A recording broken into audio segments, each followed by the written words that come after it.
Hello students, welcome to the world of Mintara 1.2 and I am your mentor। चल रही है exercise 6.1 जिसका question number 1 हो चुका है और आज हम लोग करेंगे क्वेश्चन नंबर 2। ठीक है, तो बिना टाइम वेस्ट किए डायरेक्ट क्वेश्चन पे आते हैं। लिखा है in figure 6.14 lines XY and MN intersect at O. If angle POY is equal to 90 degree and A ratio B is equal to 2:3, then find C। ठीक, तो A ratio B is equal to क्या दिया हुआ है 2:3 और ये वाला angle दिया है 90 डिग्री। ठीक, तो ये वाला एंगल हमें फाइंड आउट करना है। तो चलिए शुरू करते हैं।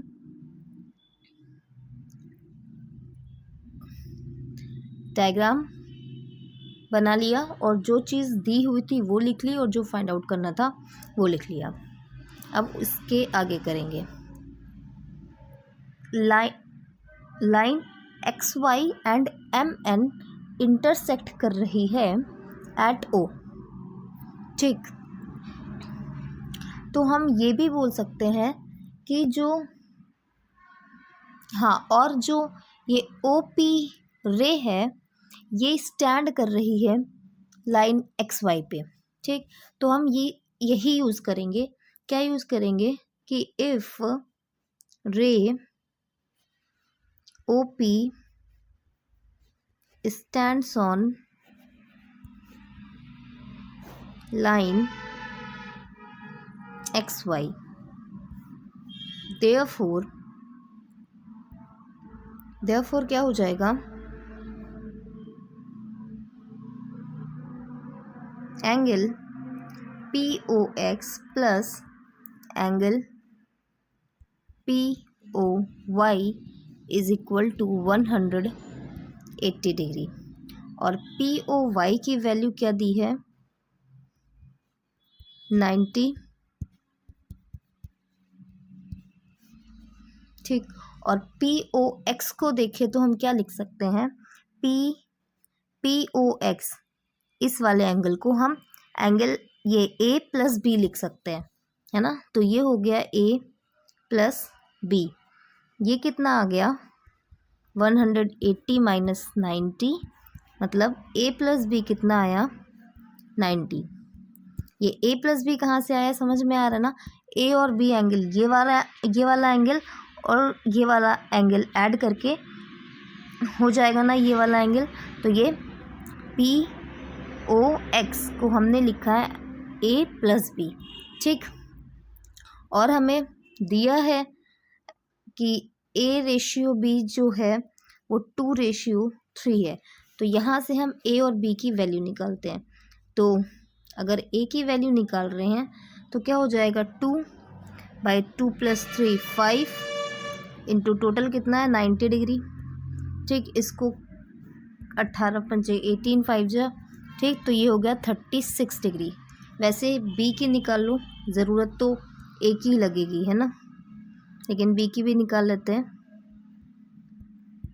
फिर 18, तो ये कितना आ गया 54। ठीक है, अब देखें, अब लगाना है इंटरसेक्शन।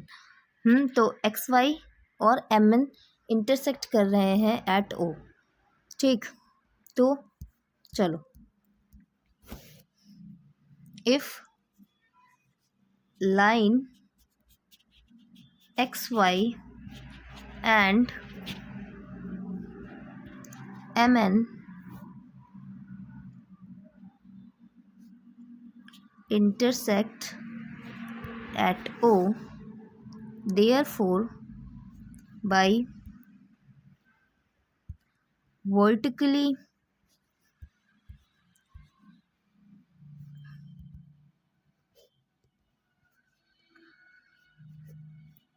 opposite angles,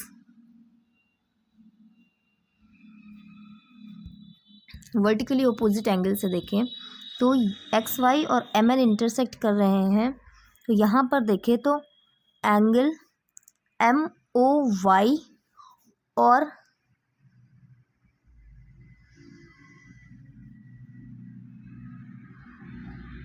ये वाला एंगल और ये वाला एंगल, ये दोनों इक्वल हो जाएंगे, है ना। तो एंगल MOY और एंगल XON ये दोनों हो जाएंगे इक्वल।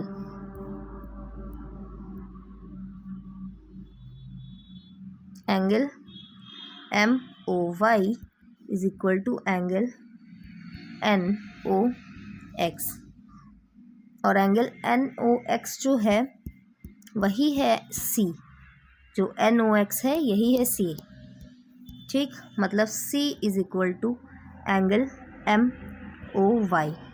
अब एंगल MOY को हम क्या लिख सकते हैं, एंगल MOY को क्या लिख सकते हैं, angle MOP plus angle POY, मतलब A प्लस एंगल POY। तो इसको लिख सकते हैं A plus angle POY। A कितना आया था, A आया था हमारे पास 36 डिग्री और POY 90 डिग्री पता है ना। इसको करेंगे तो ये कितना आ गया 126 डिग्री। तो C की वैल्यू क्या आ गई 126। तो ये हो गया क्वेश्चन नंबर 2। एक वीडियो में एक ही क्वेश्चन कर रहे हैं जिससे कि आपको अच्छे से समझ में आए। तो keep watching. Thank you so much.